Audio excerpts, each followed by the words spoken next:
कांग्रेसी सांसद कुमारी शैलजा की तरफ से बयान दिया गया है। राहुल गांधी के खिलाफ जो एफआईआर दर्ज की गई है उसको लेकर उनकी तरफ से कहा गया कि विपक्ष का काम ही जनहित के मुद्दे उठाना होता है। बीजेपी सांसद पहले से डंडे और पोस्टर लेकर खड़े हुए थे वहां पर। सत्ता पक्ष ऐसा कर रहा था जो बेहद शर्मनाक है। किसानों के मुद्दे पर भी उनकी तरफ से बयान हालांकि दिया गया।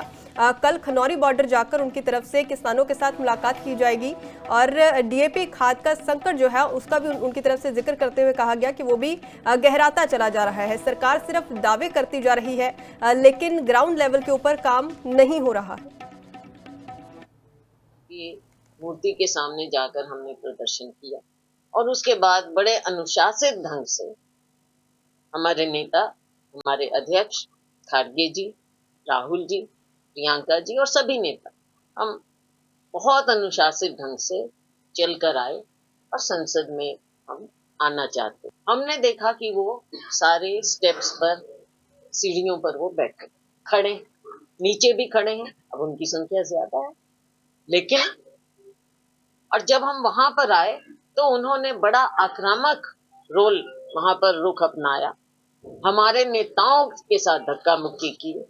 खड़गे जी खुद जमीन पर गिर गए लेकिन हमारी आदत नहीं है इन चीजों को ज्यादा होकर, हम वहीं बैठ गए। प्रियंका जी भी बैठ गई और वहां पर उन्होंने हमारा रास्ता रोका। भाजपा के सत्ता पक्ष के लोगों ने हमारा रास्ता रोका, धक्का मुक्की की और उल्टा राहुल जी पर इल्जाम लगा रहे हैं।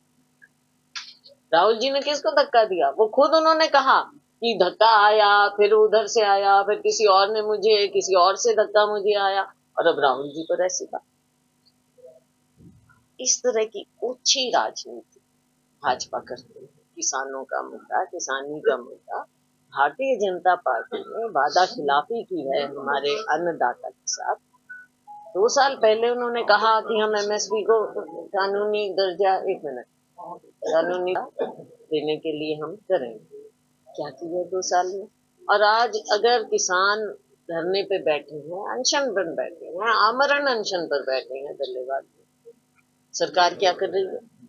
क्या इनके कान पे जूं तक रेंगी है? क्या आगे बढ़े हैं?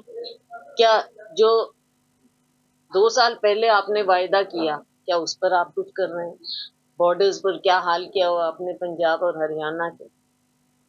कल हम जाएंगे, खनौरी बॉर्डर जाएंगे हमसे। कांग्रेसी सांसद कुमारी शैलजा की तरफ से बयान दिया गया है। राहुल गांधी के खिलाफ जो एफआईआर दर्ज की गई है उसको लेकर उनकी तरफ से कहा गया कि विपक्ष का काम ही जनहित के मुद्दे उठाना होता है। बीजेपी सांसद पहले से डंडे और पोस्टर लेकर खड़े हुए थे वहां पर। सत्ता पक्ष ऐसा कर रहा था जो बेहद शर्मनाक है। किसानों के मुद्दे पर भी उनकी तरफ से बयान हालांकि दिया गया।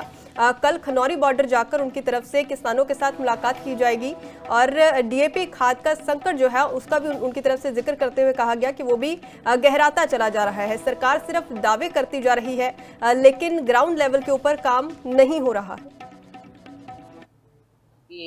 मूर्ति के सामने जाकर हमने प्रदर्शन किया और उसके बाद बड़े अनुशासित ढंग से हमारे नेता, हमारे अध्यक्ष खड़गे जी, राहुल जी, प्रियंका जी और सभी नेता हम बहुत अनुशासित ढंग से चलकर आए और संसद में हम आना चाहते। हमने देखा कि वो सारे स्टेप्स पर, सीढ़ियों पर वो बैठे खड़े, नीचे भी खड़े हैं। अब उनकी संख्या ज्यादा है लेकिन, और जब हम वहां पर आए तो उन्होंने बड़ा आक्रामक रोल वहां पर रुख अपनाया, हमारे नेताओं के साथ धक्का मुक्की की।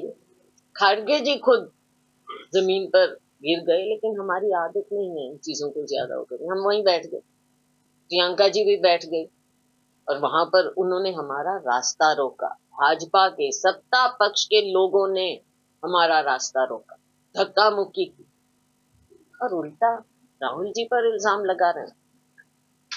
राहुल जी ने किसको धक्का दिया? वो खुद उन्होंने कहा कि धक्का आया, फिर उधर से आया, फिर किसी और ने मुझे, किसी और से धक्का मुझे आया, और अब राहुल जी पर ऐसी बात। इस तरह की ओछी राजनीति भाजपा करती है। किसानों का मुद्दा, किसानी का मुद्दा, भारतीय जनता पार्टी ने वादा खिलाफी की है हमारे अन्नदाता के साथ। 2 साल पहले उन्होंने कहा कि हम एमएसपी को कानूनी दर्जा, कानूनी देने के लिए हम करेंगे। क्या किया 2 साल में? और आज अगर किसान धरने पे बैठे हैं, अनशन पर बैठे हैं, आमरण अनशन पर बैठे हैं धन्यवाद, सरकार क्या कर रही है? क्या इनके कान पे जूं तक रेंगी है? क्या आगे बढ़े हैं? क्या जो 2 साल पहले आपने वायदा किया, क्या उस पर आप कुछ कर रहे हैं? बॉर्डर्स पर क्या हाल किया हुआ आपने पंजाब और हरियाणा के? कल हम जाएंगे, खनौरी बॉर्डर जाएंगे हम सब।